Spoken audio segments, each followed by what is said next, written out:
পুলিশদের ঘৃণা করবে সাধারণ মানুষ, বিবেক সম্পন্ন বুদ্ধিজীবীরাও। আপনারা সবাই ভুলে যাবেন AK-47 মতো মারাত্মক অস্ত্র পাওয়া গিয়েছিল আসামিদের কাছে। যদি জনগণের কাছে ধরা পড়ে ওই আসামিরা গণপিটুনিতে মারা যেত, আপনারাই বলতেন ভালো হয়েছে, পুলিশের কাছে গেলে ছাড়া পেয়ে যেত। একটা কথা মনে রাখবেন, পুলিশ কখনো আসামি ছাড়ে না। আসামি ছাড়ার অধিকার শুধুমাত্র বিচার বিভাগের।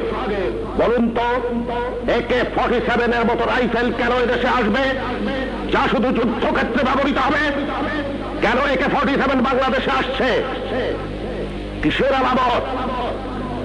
9 শুটার বন্দুক কেন টিসিবির মাধ্যমে হাজার হাজার বন্দুক সাধারণ মানুষের হাতে তুলে দেওয়া হচ্ছে? কেন? কে জবাব দেবে? এই 9 শুটার বন্দুক দিয়ে কি হচ্ছে? হচ্ছে চাঁদাবাজি, হচ্ছে খুন, হচ্ছে সন্ত্রাস। কে বন্ধ করবে এই সন্ত্রাস? কে জবাব দেবে?